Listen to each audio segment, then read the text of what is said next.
वैश्वानदेव सवितर्दुरितान् परासु यद भद्रं तन्नयासु। ओम भद्रं कर्णेभिः शृणुयाम देवा भद्रं पश्येमाक्षिभिर्यत्राः स्थिरैरङ्गैस्तुष्टुवांसस्तनूभिर्व्यसेमहि देवहितं यदायुः। ओम वेद प्रेमियों श्री श्रोताओं, संप्रति हम सब ऋग्वेद के सप्तम मंडल के 25वें सूक्त की व्याख्या में प्रवेश करने जा रहे हैं। इस सूक्त में कुल 6 मंत्रों का संकलन है। सभी मंत्र त्रिष्टुप नामक छंद में निबद्ध हैं। मंत्र दृष्टा वशिष्ठ मैतावरुण देवता इंद्र, और इस सूक्त के प्रथम मंत्र का शीर्षक है युद्धों में इंद्र उपासकों की रक्षा करें। अब सर्वप्रथम संबंधित मंत्र का सस्वर पाठ हो जाए।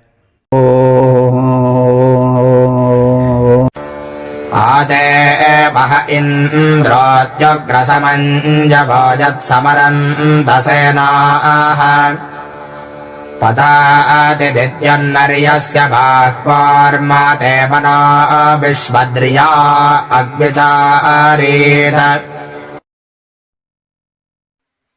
इस प्रथम मंत्र में इंद्र से प्रार्थना है कि वे शत्रु जो कि युद्धोत्तत हैं, युद्ध हेतु तत्पर खड़े हैं और हम पर अस्त्र शस्त्र चलाने को तत्पर हैं, उन पर तुम्हारा वज्रपात हो और हम सबका संरक्षण हो, यह प्रार्थना है। उग्र इंद्र, हे ओजस्विन भयंकर इंद्र, यत माने जब, समन्वय सेना, यदि मन्यु होता है, क्रोध को कहते हैं। मन्यु क्रोध है, वह क्रोध जो कि किसी कर्म के करने में उत्साह दिलावे। इसीलिए अर्जुन के पुत्र का नाम अभिमन्यु था। वो युद्ध का समय आता था तो भयभीत नहीं होता था और उत्साहित हो जाता था। तो मन्यु क्रोध को कहते हैं, लेकिन वह क्रोध जो कि युद्ध के समय प्रबल हो, वह क्रोध जो निरपराधों पर प्रबल होता है, वो क्रोध अच्छा नहीं माना जाता। लेकिन वो क्रोध जो कि रक्षापरक है, उसी को मन्यु कहा जाता है।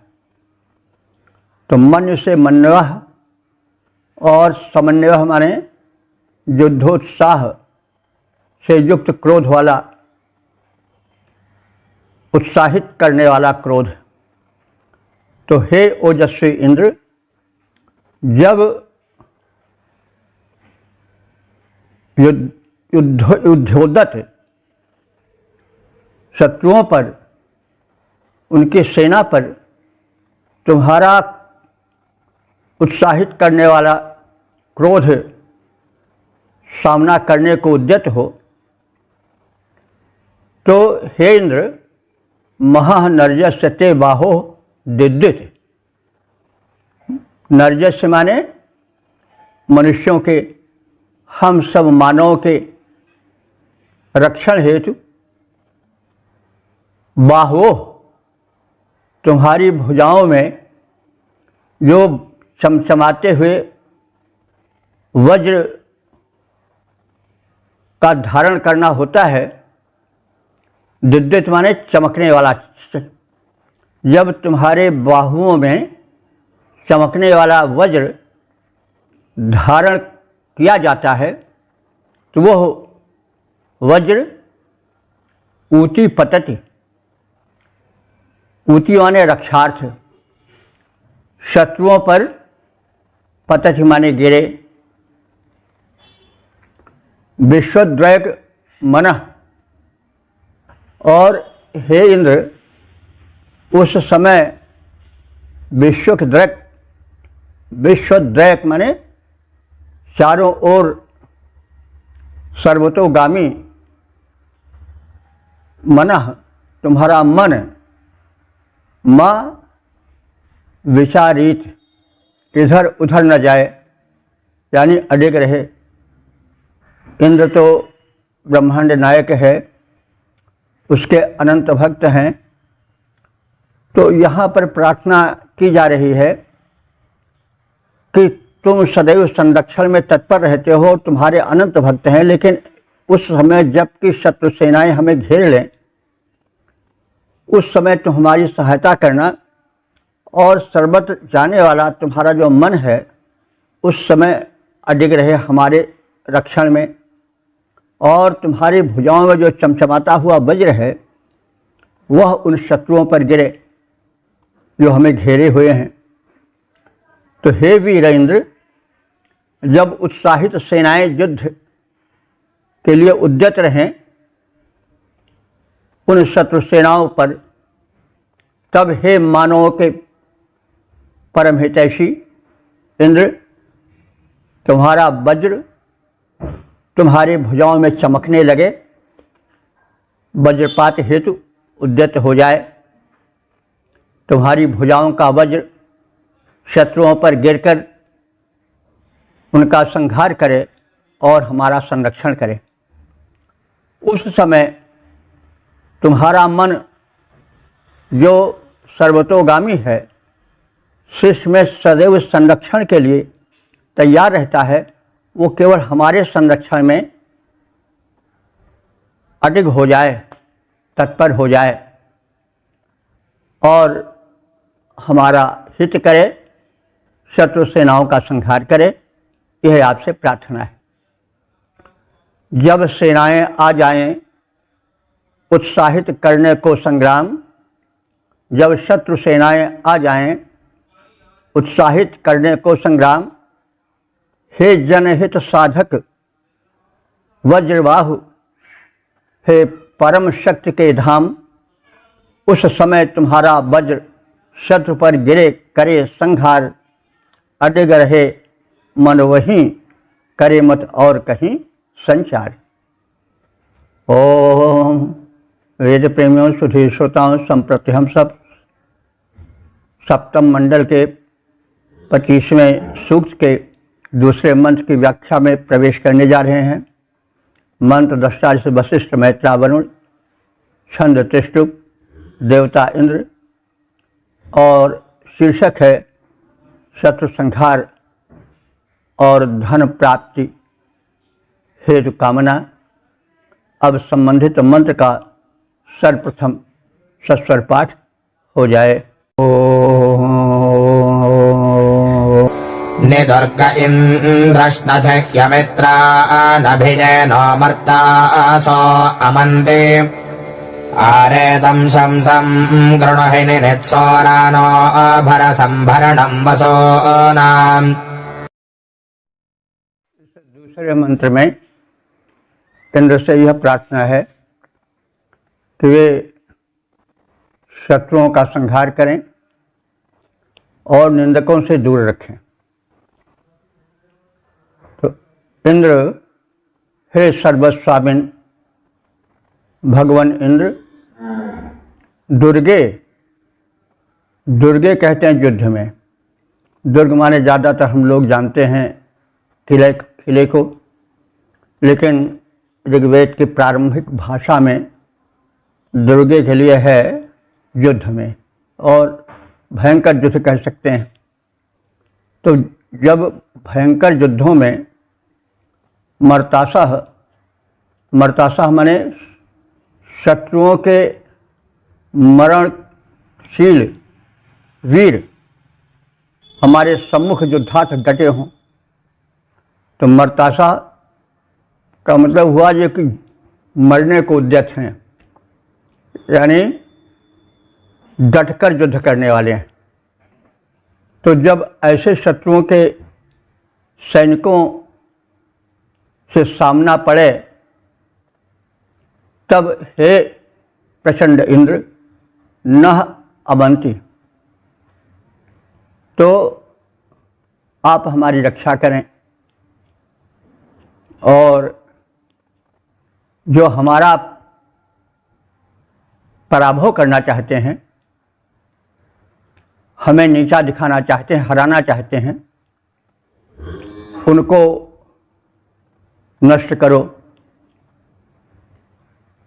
और एतादृशान अमित्रान, और दूसरी प्रार्थना आपसे यह है कि ऐसे इस प्रकार के अमित्रान माने शत्रुओं को भी, अमित्रों को, देखिए अमित्र मित्र कई प्रकार के होते हैं। एक अमित्र होते हैं, कुमित्र होते हैं, तो वे हित नहीं चाहते। अमित्रान जो कि हमसे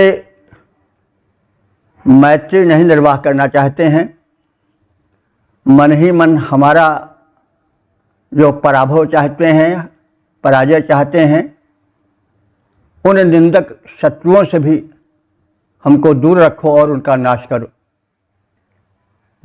निष्ण थी यानी नाश करो। अब देखिए अमित्रों या निंदकों से नाश करने की प्रार्थना क्यों की जा रही है? उधर तो यह प्रार्थना ठीक थी कि जब प्रबल उत्साह से भरे हुए, युद्धोत्साह से परिपूर्ण शत्रु सेना के वीर खड़े हों तो उस समय तो उनका विनाश होना चाहिए, लेकिन जो निंदक हैं उसी श्रेणी में उनके विनाश की क्यों प्रार्थना की जा रही है? क्योंकि जो निंदक होते हैं, जो किसी के पराक्रम को, किसी के कार्य को घृणित दृष्टि से देखते हैं और निंदा करते हैं, तो उस निंदा से मनोबल क्षीण होता है। और मन के हारे हार है, मन के जीते जीत। अगर मन हार गया तो तन भी हार जाएगा। पहले कोई चीज मन पर प्रभाव डालती है तब तन पर प्रभाव डालती है। युद्धोत्साह का क्षीण हो जाना, मनोबल का टूट जाना अनर्थ का कारण होता है।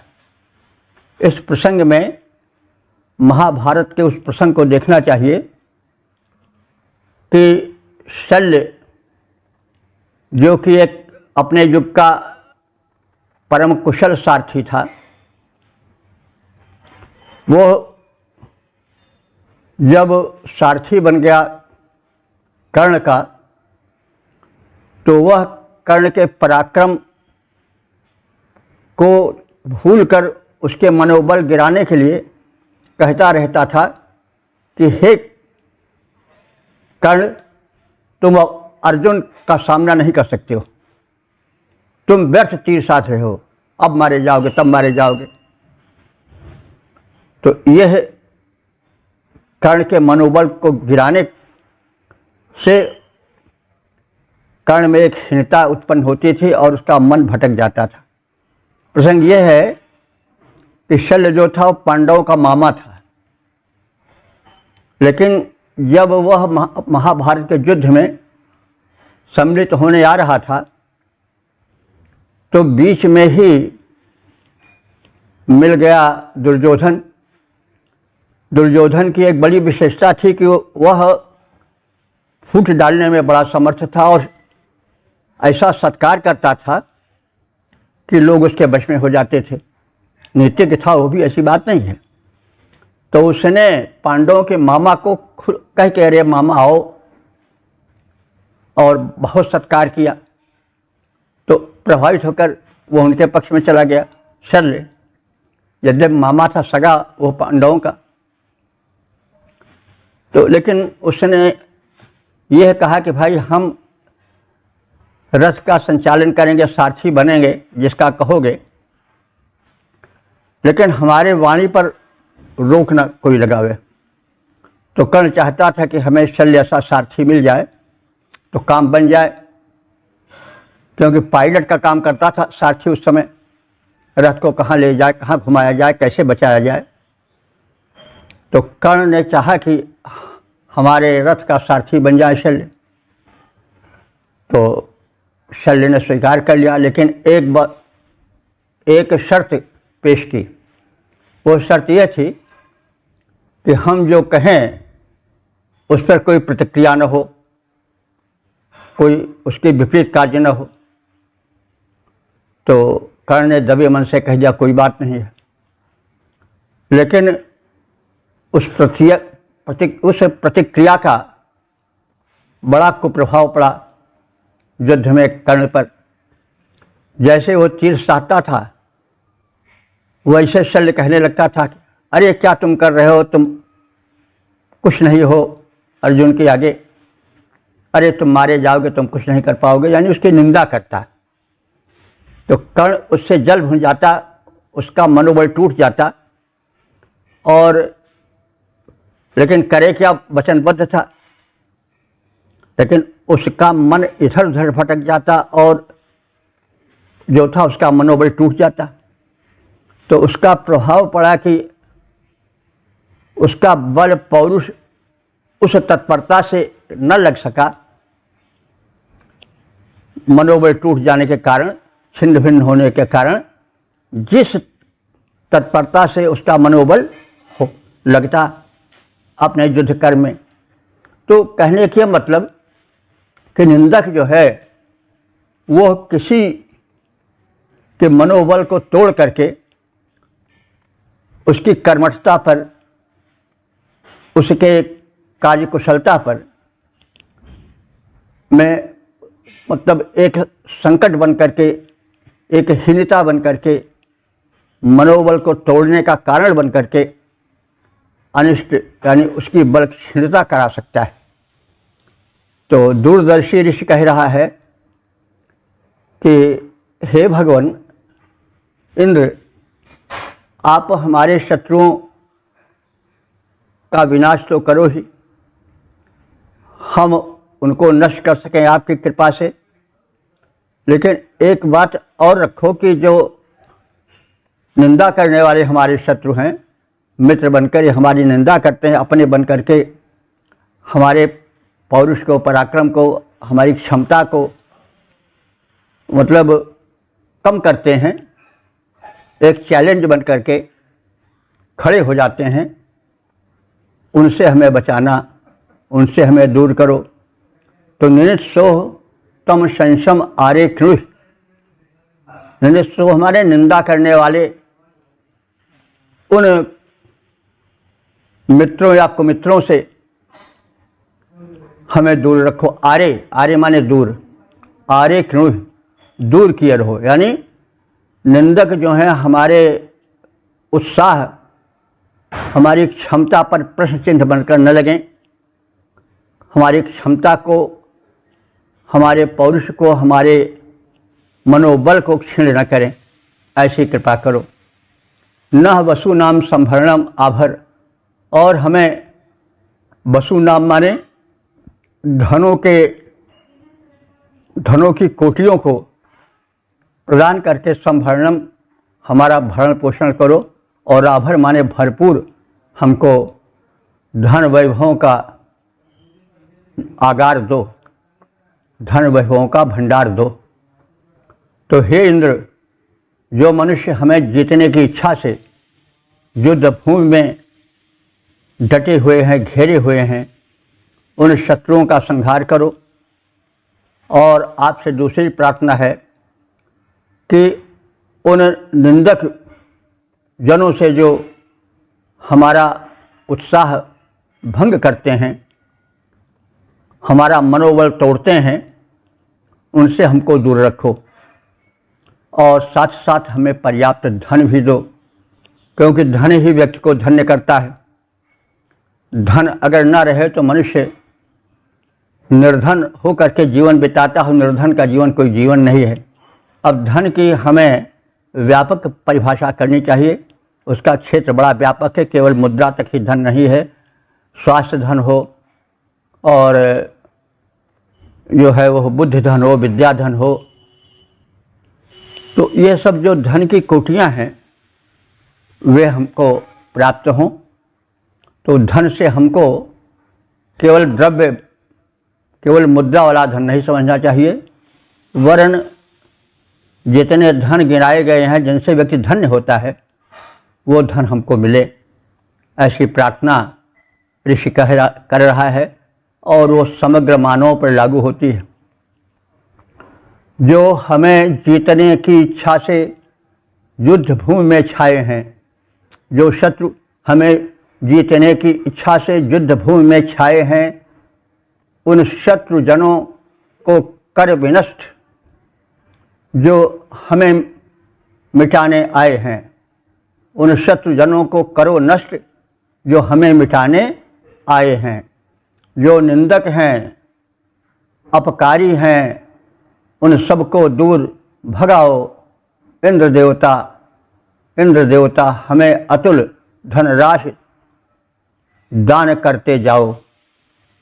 ओम वेद प्रेमियों, सुधीर श्रोताओं, संप्रति हम सब ऋग्वेद के सप्तम मंडल के 25वें सूक्त के तीसरे मंत्र की व्याख्या में प्रवेश करने जा रहे हैं। मंत्र दृष्टा वशिष्ठ मैत्रावन, छंद त्रिष्टुप, देवता इंद्र, शीर्षक है रक्षा हेतु एवं धन धान्य प्राप्ति हेतु प्रार्थना। अब संबंधित मंत्र का सर्वप्रथम सस्वर पाठ हो जाए। शतन्दे शिप्रन्नोतजः सुदासे सहस्रं शंसा उदरातिरस्तो जहिमधर्वनुषामर्त्यस्यास्मेद्यं नमधिरत्नं दधेहि।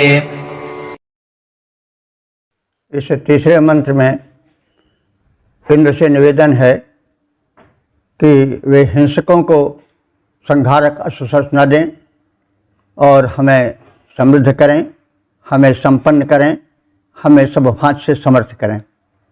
तो हे शिप्रिन, हे शिरस्त्राणधारी इंद्र, शिप्र का अर्थ होता है शिरस्त्राण, जो सिर पर रखा जाता है सुरक्षा के लिए। तो हे शिप्रिन, हे शिरस्त्राणधारी इंद्र, ते शतम ऊतया सुदासे। शतम माने सैकड़ों, ऊतया माने संरक्षण के साधन। तुम अपने उपासकों को सैकड़ों संरक्षण के साधन प्रदान करो। सहस्रम संशाह संतु, हम तुम्हारे उपासकों को हजारों प्रकार से प्रशंसाएं मिले, क्योंकि प्रशंसा बड़ी आवश्यक होती है। निंदा भरा जीवन कष्टकर जीवन होता है। तो हमें संरक्षण साधन मिले और साथ साथ हजारों प्रकार की प्रशंसाएं मिलें। उत्तराति, और राति माने दान, और हमें विविध प्रकार के दान भी प्राप्त होते रहें। वंशः मर्त्यस्य वधः जश। तो वंशः माने जो है होते हैं हिंसक, उनको वंशः कहा जाता है। वंशः मर्त्यस्य, हिंसक मनुष्यों के वधम जह वध को करो। तो जो हिंसक मनुष्य हैं, जो दूसरों को पीड़ा पहुंचाते हैं, हिंसा करते हैं, उनको तुम जीने मत दो, उनका वध कर डालो और उनके अस्त्र शस्त्र नष्ट कर डालो, क्योंकि उसी अस्त्र शस्त्र के बल से वे डराते धमकाते हैं। तो उनका साधन नष्ट कर दो। अस्मे द्युम्नम रत्नम च अधिधेहि।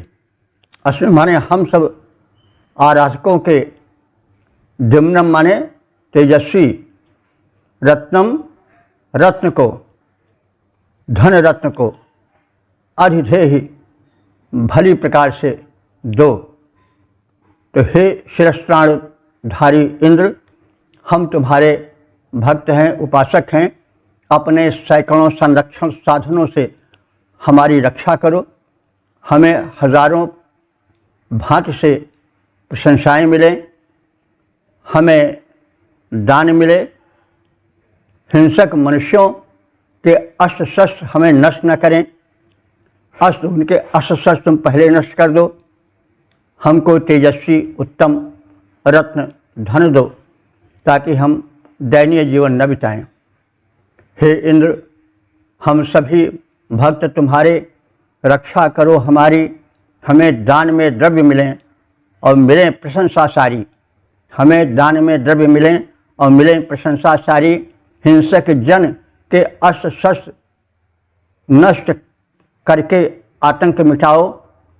तेजस्वी धन रत्न हमें दो, हमको सुखी बनाओ। ओम वेद प्रेमियों सुधी श्रोताओं, संप्रति हम सब ऋग्वेद के 7वें मंडल के 25वें सूक्त के 4थे मंत्र की व्याख्या में प्रवेश करने जा रहे हैं। मंत्र दृष्टा वशिष्ठ मैत्रा वरुण, छंद त्रिशुभ देवता इंद्र।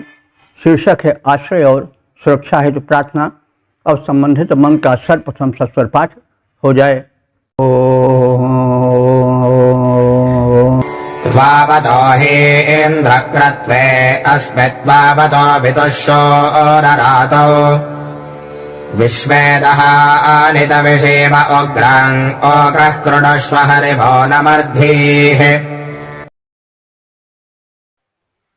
इस चौथे मंत्र में इंद्रदेव से प्रार्थना है कि वे हमें अस्थायी आश्रय दें। ये नहीं कि आज हमें आश्रय मिला, आज हम पर कृपा दृष्टि रही, आज हमारे दिन अच्छे रहे, कल इसके विपरीत हो जाए। यद्यपि प्रकृति का नियम है कि चक्रार पंक्ति जो गच्छति भाग्य पंक्ति, जैसे रस का पहिया कभी नीचे हुआ कभी ऊपर हुआ, नहीं उससे चक्र का भाग जो नीचे होता है कभी ऊपर आ जाता है, जो ऊपर रहता है नीचे चला जाता है, वैसे भाग्य दुर्भाग्य आता जाता रहता है। लेकिन फिर भी प्रार्थना में तो यही कहा जाता है कि वो शक्ति हमें दो, दया निधे कर्तव्य मार्ग पर डट जाएं तो धन ऐश्वर्य हम सब पाएं। तो प्रार्थना में तो यही कहा जाता है। और प्रार्थना में बल होता है, और जो व्यक्ति है प्रार्थी है उसकी मनस्थिति ऐसी हो जाती है कि वह प्रत्येक दुख में सुख का अनुभव करता है, और जिसके मनस्थिति विपरीत होती है वो सुख में भी दुख ही देखता है। यह नहीं समझता कि कभी किसी को जो है वह अस्थायित्व तो नहीं मिलता है, कुछ न कुछ तो क्षीणता बनी ही रहती है। यह प्रकृति का नियम है, इस पर उसका ध्यान नहीं जाता। तो यह मानव स्वभाव अच्छा नहीं होता है। तो इसके लिए प्रार्थना है कि हमारे सभी दिन मनोनुकूल हों। तो मनोनुकूल होने के लिए मनस्थिति भी बनानी पड़ती है, और परमात्मा से प्रार्थना करनी पड़ती है कि हमारी मनस्थिति ऐसी बन जाए कि हमें सभी दिन अच्छे लगने लगे। इस विषय में कहा जाता है कि संत ज्ञानदेव और जो संत तुकाराम थे, दोनों महाराष्ट्र के संत थे। तो दोनों के जीवन की परिस्थिति बिल्कुल विपरीत थी। एक की पत्नी बड़ी पतिव्रता और मन के अनुसार चलने वाली थी, दूसरे की पत्नी बड़ी उल्टा थी, बड़ी झगड़ालू थी। लेकिन जब ज्ञानदेव जाते तो भगवान के आगे कहते, विट्ठल भगवान के आगे, कि हे भगवान, तुमने कृपा करके हमें वह पत्नी दी जो कि बड़ी अनुकूल है, और हमें उसी के बहाने सत्संग मिल जाता है, सदैव अच्छी बातें ही कहती है। और जब दूसरे संत जाते जिनकी पत्नी बड़ी उल्टा थी, तो कहते हैं भगवान, आपकी बड़ी कृपा रही कि आपने हमें ऐसी स्त्री दी जिससे हम सदैव तुम्हारे चरणों में लगे रहते हैं।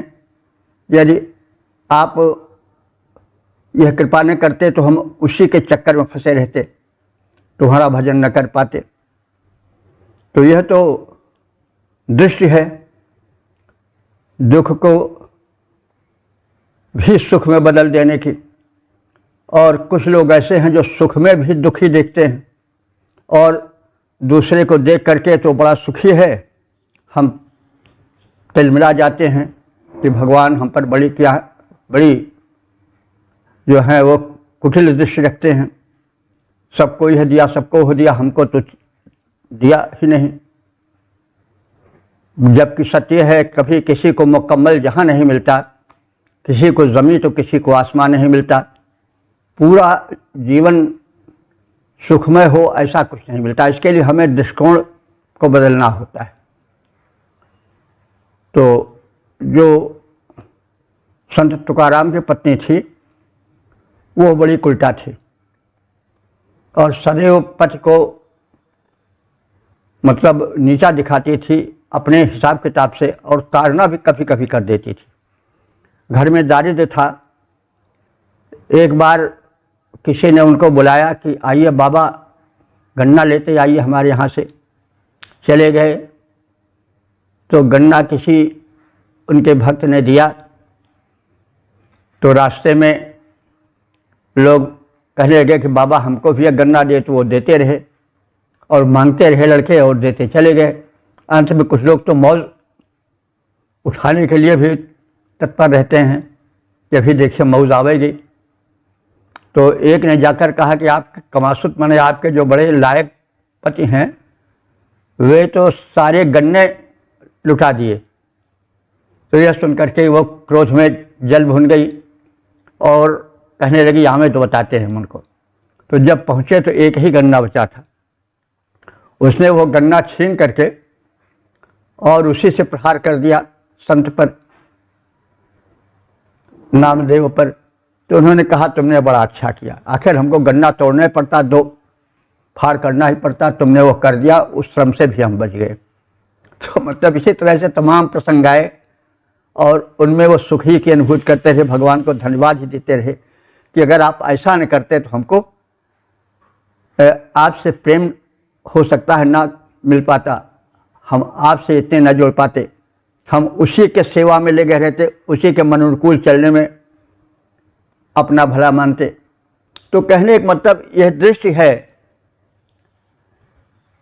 किसी को अपने में कमी ही कमी दिखाई पड़ती है, यानी जो कुछ मिलता है उसमें कहीं न कहीं उसको अभाव ही खटकता है, और किसी को बहुत थोड़ा मिला है तो भी वो समझता है कि लो हमको तो बहुत कुछ मिल गया है।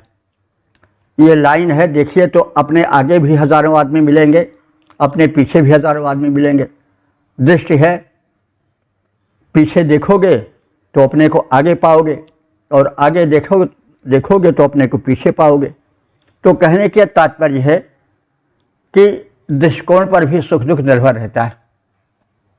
तो यही बात संकेत रूप में यहाँ कही जा रही है कि त्वावतः प्रत्यय अस्मि, तुम्हारे मनोनुकूल कर्म में मैं दत्तचित्त रहता हूँ।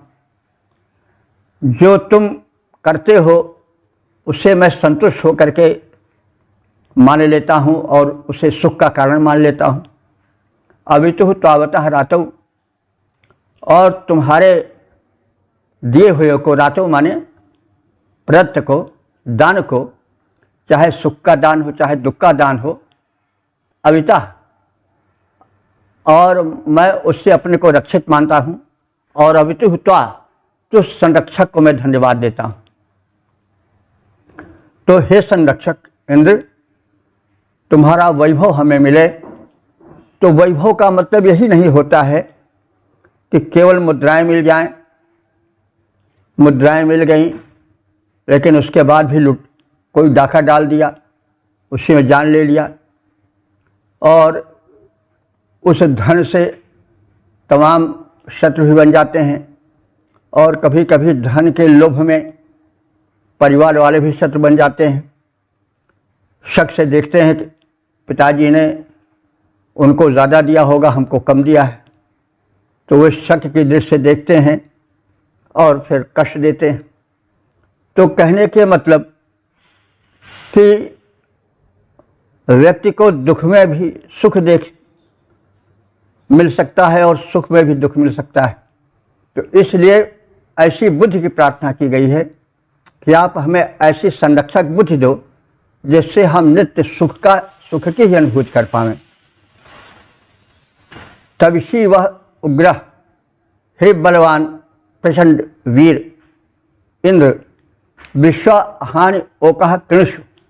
विश्वहानि माने संपूर्ण दिनों में ओकः कृष्ण, तुम अपनी छत्र छाया हम पर रखो, हमारा घर तुम्हारी कृपा में जिए। तो भाई यह तो हो नहीं सकता कि पूरे दिन सबके एक तरह से जाएं, सब दिन जात न एक समान, दिन ही दिन रहेगा रात नहीं आवेगी, यह तो संभव नहीं। किसी का जीवन एक ही तरह से रहे, सुख ही सुख रहे, यह तो समझदारी का, या जो ऐसा सोचता है वो समझदारी नहीं करता है। दुख भी आवेगा, क्योंकि यह सृष्टि का नियम है कि सुख और दुख दोनों आते रहते हैं। हानि लाभ दुख सुख सब होगा, और जन्म मरण प्रिय मिलन विजोगा, काल करम बस हुए गोसाई, बरबस रात दिवस की नहीं। तो ये तो बहुत माने मानस का कथन है, जन्म मरण दुख सुख सब होगा, हानि लाभ प्रिय मिलन विजोगा, और काल कर्म बस हुए गोसाई, बरबस रात दिवस की नहीं। तो यह ज्ञान है। तो जब तक यह ज्ञान नहीं आवेगा तब तक जिंदगी अज्ञान की होगी। ज्ञान की जिंदगी अंधकार की जिंदगी होती है। तो अंधकार में कहाँ व्यक्ति लड़खड़ा करके गिर करके अंगभंग हो प्राप्त कर ले, अंगभंग कब उसका हो जाए ये ठिकाना नहीं। तो इसलिए एक दृष्टिकोण होना चाहिए और प्रार्थना पूर्वक उस परम शक्ति को धन्यवाद देना चाहिए। तो वही कहा जा रहा है कि विश्व अहानि ओकः कृष्ण, विश्व अहानि, अहानि कहते हैं दिन को, हमारे सारे के सारे दिन, ओकः हमारे आश्रय वाला कर दो, यानी हम तुम्हारे आश्रय की छाया में जिएं। तो आश्रय की छाया में जीने का मतलब हुआ कि ऐसा विचार भर दो कि हम सभी दिनों में सुख ही अनुभव कर सकें। तो ये हम नहीं कह सकते हैं कि गिरीश झूठ बोल रहा है और ऐसी प्रार्थना कर रहा है कि सब दिन को हमारा शुभ दिन बना दो, अच्छा दिन बना दो। तो यह तभी अच्छा दिन होगा जब हमारा दृष्टिकोण बदले और वह परम दाता जो है, यहाँ पर इंद्र उसको कहा जा रहा है, वो हमें ऐसा दृष्टिकोण दे कि हमें सभी दिन उसकी छाया रूप ही समझ पड़े। तो विश्वा अहानि, सारे दिन ओकः कृष्ण, अपने आश्रय को देते रहो। तो यह तो है ही है, जब महाभारत का युद्ध समाप्त हो गया, जब कृष्ण सबसे मिलजुल कर जाने लगे द्वारका, तो उन्होंने अपनी बुआ से कहा, कुंती से कहा कि हे बुआ, तुम भी कुछ मांग लो। तो कुंती ने कहा कि जो मांगेंगे वो दोगे? कहीं क्यों नहीं दूंगा, मांग कर देखो। तो कुंती ने कहा, दुखम देह न शाश्वत तत्र तत्र जगतपते, हे जगतपति हमको दुख दो। तो कृष्ण ने कहा कि बुआ, तुम्हारा भी दिल भरा नहीं दुख से, तुमने जिंदगी तो दुखों में ही बिताई, क्या क्या नहीं झेला तुमने। तो उन्होंने कहा कि जब दुख था तब तो तुम आते जाते रहते थे, और अब बिल्कुल छोड़कर जा रहे हो, तो हम ऐसे सुख को क्या माने। सुख के माथे सिल पड़े, नाम हृदय से जाए, बलिहारी व दुख की पल पल नाम रटाई। तो सुख के माथे सिल पड़े, ऐसा सुख नष्ट हो जाए, उस पर वज्रपात हो जाए कि नाम हृदय से जाए, और बलिहारी व दुख की पल पल नाम रटाए। तो सुख में सुमिरन सब करें, दुख में करें न कोई, और जो सुख में सुमिरन करें दुख काहे को होए। तो इस प्रकार से ये सुख दुख के बीच जो समझौता होता है, वो समझौता इस मंत्र में किया गया प्रतीत होता है। तो हमारा घर तुम्हारी छाया में रहे, ऐसी कृपा करो। नर्मधीश हमें सुख में रखो और हमारी बुद्धि को कल्याण मार्ग में ले चलो, हमारी बुद्धि नष्ट न हो। तो बुद्धि का मतलब क्या हुआ कि संसार के तत्व ज्ञान को समझ सके, यह समझ सके कि हरदम दिन नहीं रहेगा, हरदम एक ही मौसम नहीं रहेगा, हरदम बसंत ही नहीं रहेगा, हरदम ग्रीष्म ही नहीं रहेगी। ये नियम प्रकृति है। तो इस सत्य को स्वीकार करके परमात्मा को धन्यवाद ही देना चाहिए, यह इस मंत्र में कहा गया है।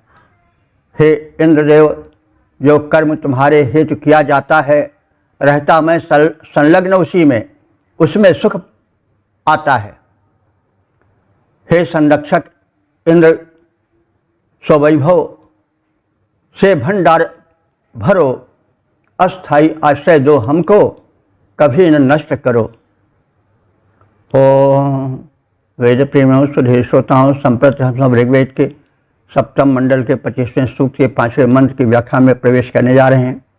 मंत्र दृष्टा वशिष्ठ मैत्रा वरुण, छंद त्रिशुभ देवता इंद्र, शीर्षक है बल प्राप्ति की प्रार्थना। अब संबंधित मंत्र का सर्वप्रथम सस्वर पाठ हो जाए। कुत्सा एते हर्यश्वाय शोषमिन्द्रे सहो देवजो तमिजानाः सत्राकृधि सुहना शोरभृत्रा भजन्तरुत्राः सनुजा भवाजम्। इस 5वें मंत्र में देव सुलभ बल की प्राप्ति की प्रार्थना की गई है और शत्रु संहार में सक्षम रहने की इच्छा की गई। एते वयम, एते माने ये सब, वयम माने हम लोग, ऋषि वशिष्ठ और उनके वंशज, हर्यश्वाय, हर अश्वाय माने हरि नाम के अश्व जिनके पास हैं, जो बड़े बलशाली तीव्रगामी हैं, तो ऐसे हर्यश्वाय, ऐसे हरि नाम के अश्वों के स्वामी इंद्र को सुषम कुत्साह, हम सुषम माने प्रबल बलशाली, कुत्साह माने कुत्सितम सीदति कुत्साह, तो जो अमंगल को नष्ट करता है, और जो बलशाली, जो तेजस्वी ओजस्वी सूक्त है, वेद मंत्र है, उसको मैं इन अश्वों के स्वामी इंद्र के लिए प्रस्तुत करते हैं। तो हम वशिष्ठ और उनके वंश के सदस्य इंद्र के हेतु उनको परम प्रिय लगने वाले ओजस्वी सूत्र प्रस्तुत करते हैं प्रार्थना में। इंद्रे देवजूतम सह याना, इंद्र से देवों द्वारा सेवित बल प्राप्त करने की इच्छा करते हैं।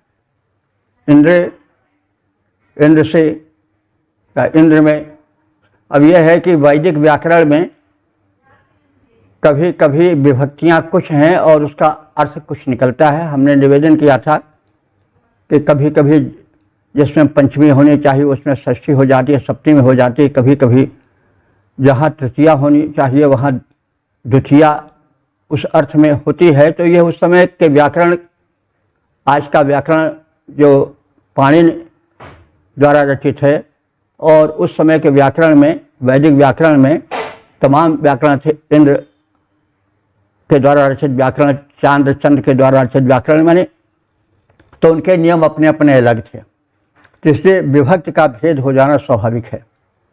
इंद्रे देवजूतम सहस यान, इंद्र के द्वारा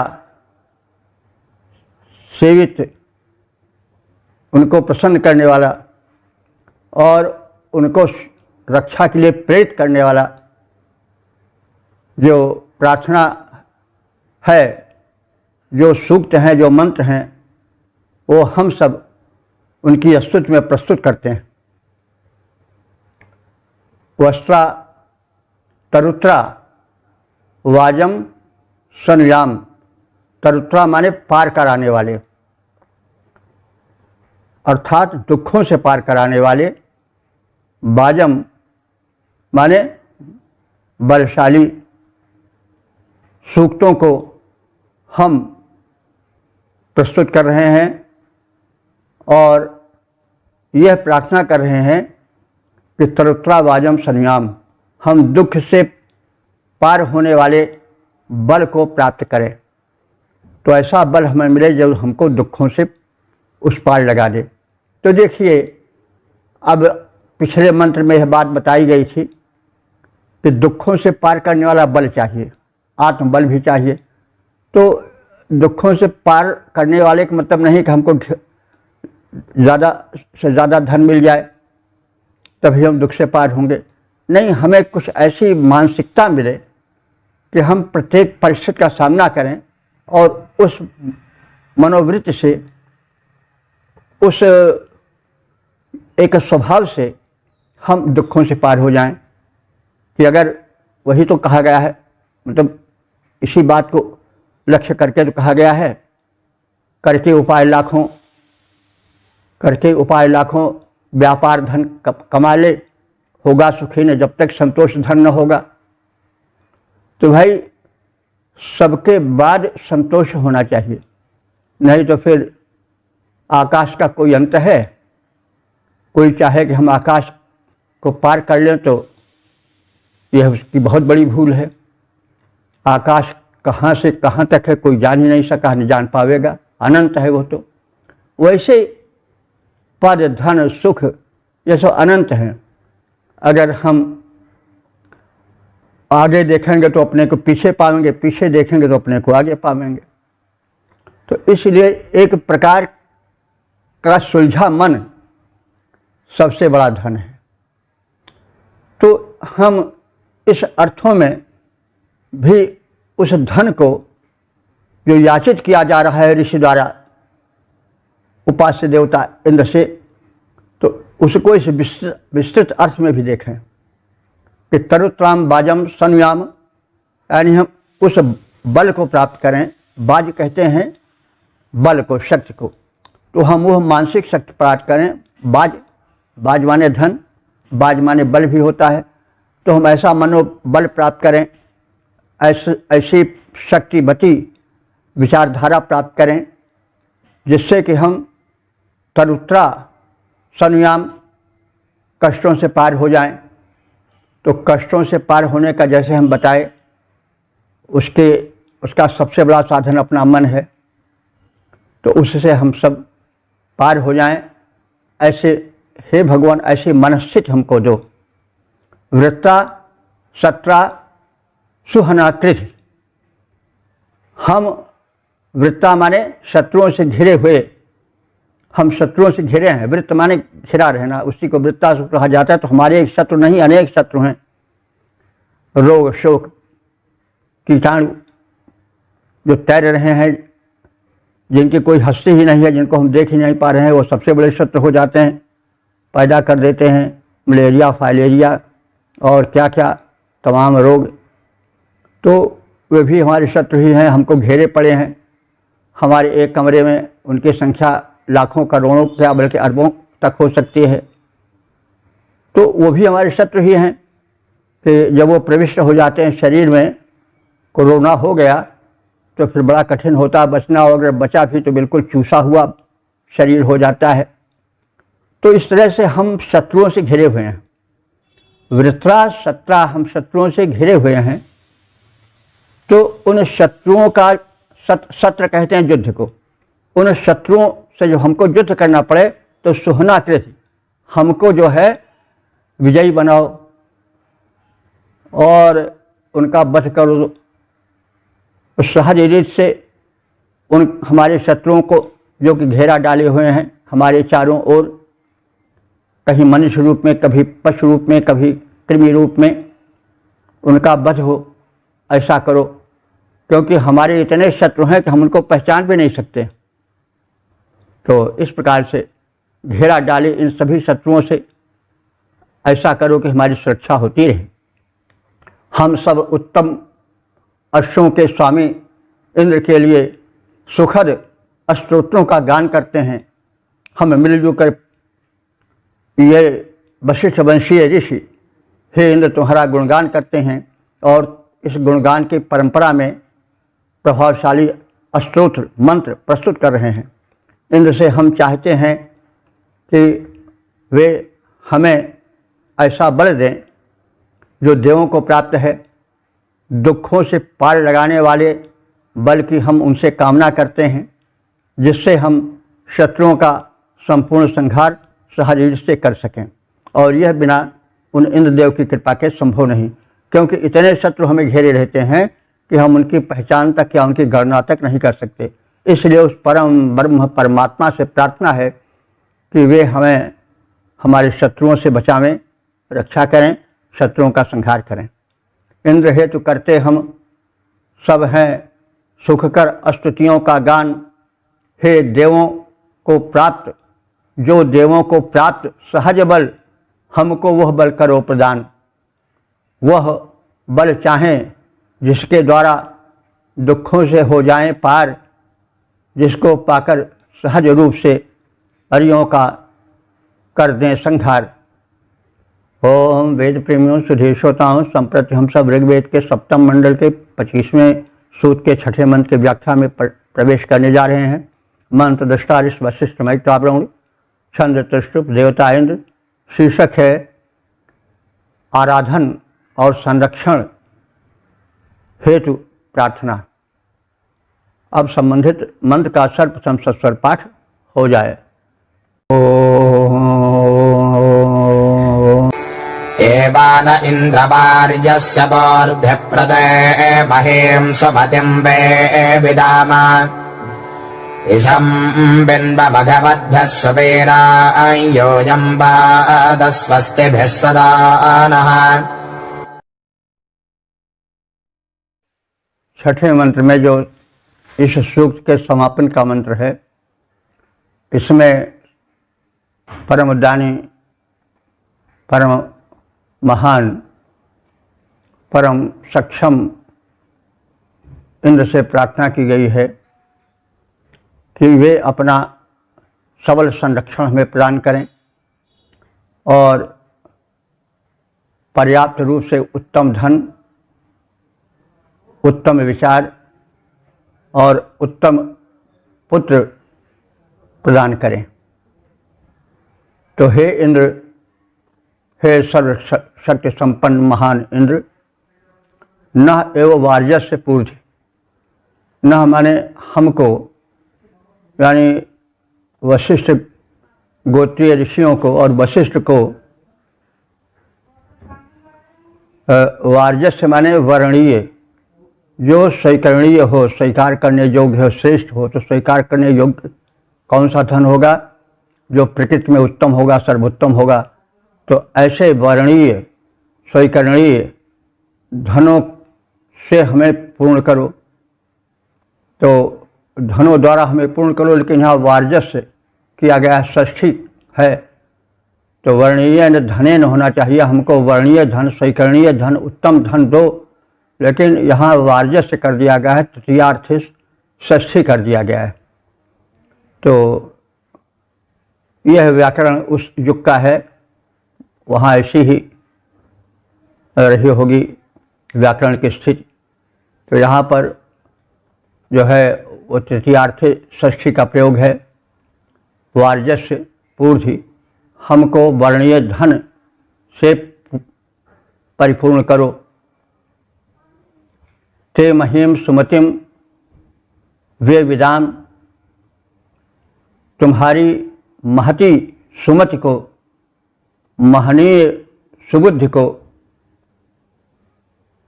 वे विदाम विधिवत प्राप्त करें। क्योंकि अगर सुमति नहीं रही तो धन धान्य भी उल्टा प्रभाव दे सकता है, उसका रिएक्शन हो सकता है। क्योंकि जहाँ सुमति तहाँ संपत्ति नाना, तो जहाँ सुमति होती है वहाँ नाना प्रकार की आती हैं संपत्तियाँ। जहाँ कुमति तहाँ विपत्ति निदाना। इसके विपरीत जहाँ पर कुमति होती है जिस घर में, वहाँ मुसीबतों की कमी नहीं होती है। तो इसलिए सुमति बड़ी आवश्यक है। जाको प्रभु दारुण दिख दीन्हा, ताकि मत पहले हर लीना। जिसको भगवान दंडित करना चाहते हैं उसकी सुबुद्धि को हर लेते हैं, उसमें विचार शक्ति रह ही नहीं जाता, वह अच्छे को बुरा, बुरे को अच्छा मानने लग जाता है, उल्टी हो जाती है बुद्धि, विपरीत हो जाती है। इससे महान ऋषि उस महती बुद्धि को प्राप्त करना चाहता है जो सुमति कही जाए, जिससे कल्याण का मार्ग खुले। तो हे इंद्रदेव, हम ते महिम सुमतिम विददाम, हम तुम्हारी महान बुद्धि को प्राप्त करें, यानी तुम्हारे द्वारा प्रदत्त श्रेष्ठ सुमति को पाएं। मघवद्भ्य, हम तुम्हारे उपासक, मघ कहते हैं ऐश्वर्य, तो मघवद्भ्य माने पर्याप्त ऐश्वर्य से युक्त हैं। ऐश्वर्य क्या है? अन्न। तो आहुति प्रदान करने के लिए यज्ञ में आहुति के लिए अन्न चाहिए। तो हे भगवान, तुम्हारे दिए हुए धन धान्य से, अन्न से हम परिपूरित हैं, लेकिन मघवद्भ्य, हम सब जो यजमान तुम्हारे दिए हुए संपन्न धन से युक्त हैं, उनके लिए तुम जो हो सुबीराम, सुबीराम माने उत्तम वीर पुत्र को प्रदान करो, और इशम, इशम माने फिर धन धान्य दो, पिंड माने प्रदान करो, इशम पिंड अन्न प्रदान करो, ताकि यज्ञ कर्म अन्न के अभाव में रुके नहीं। तो इस प्रकार से हमें वीर पुत्र दो, और इश माने अन्न होता है, पर्याप्त धन धान्य दो, ताकि हम पूर्वोक्त शुभ कर्म यज्ञ कर्म करते रहें। और यूयम स्वस्थ भी सदा न पाति, और तुम हमको स्वस्थ भी माने कल्याणकर साधनों से सदा पात, सदैव रक्षा करते रहो, हम सदैव सुरक्षित बने रहें, और तुम्हारे कल्याणकर साधनों से रक्षा प्राप्त करें, सुमति प्राप्त करें, सिद्धि प्राप्त करें। और जीवन में जो विचार कुमति के रूप में बाधा डालते हों, उनसे हम दूर रह सकें।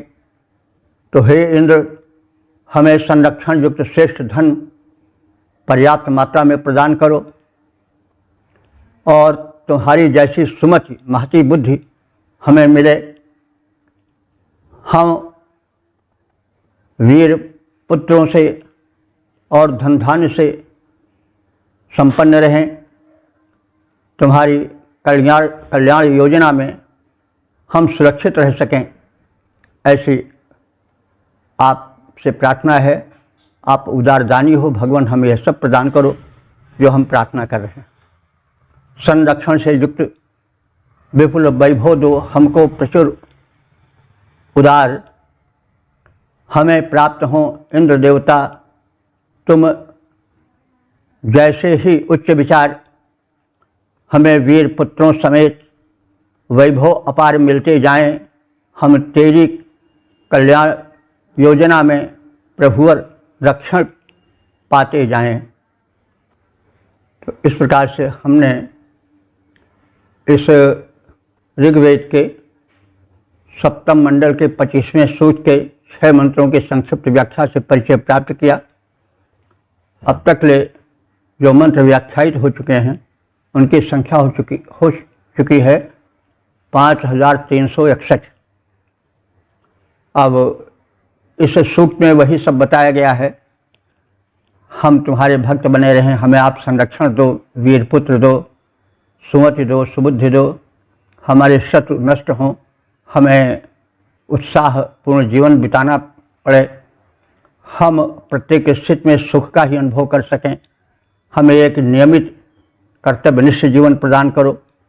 तो यही सब प्रार्थनाएं की गई हैं, और यही संपूर्ण जीवन है।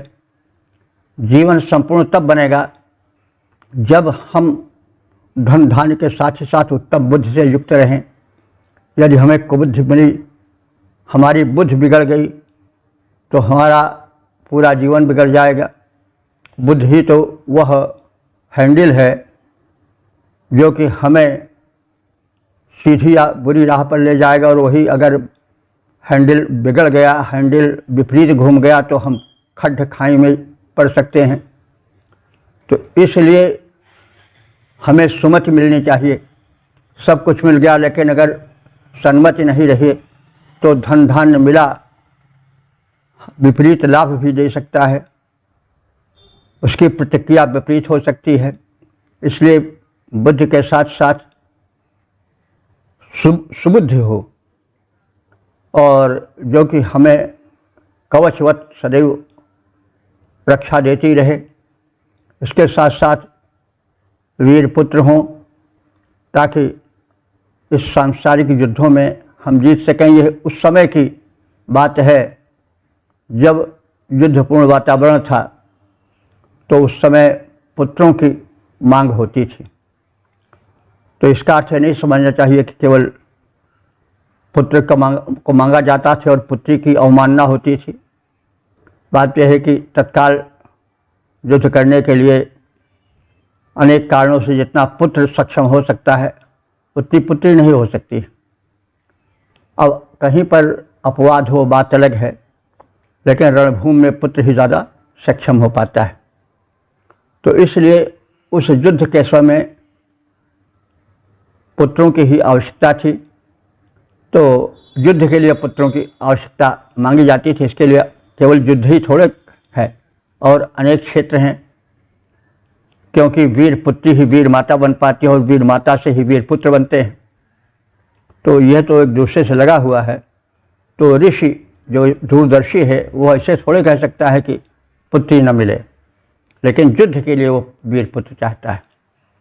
और धन धान्य जिससे जीवन संपन्न हो, जब खुद ही नहीं रहेगा आदमी के पास वो देगा क्या।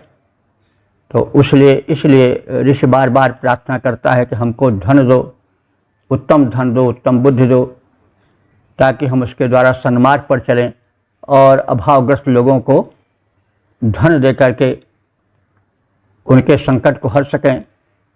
तो इस प्रकार से एक संपूर्ण जीवन का सांचा वेदों में प्रस्तुत है। हमें इसी दृष्टि से वेद को देखना चाहिए, उसके भावार्थ में प्रवेश करना चाहिए।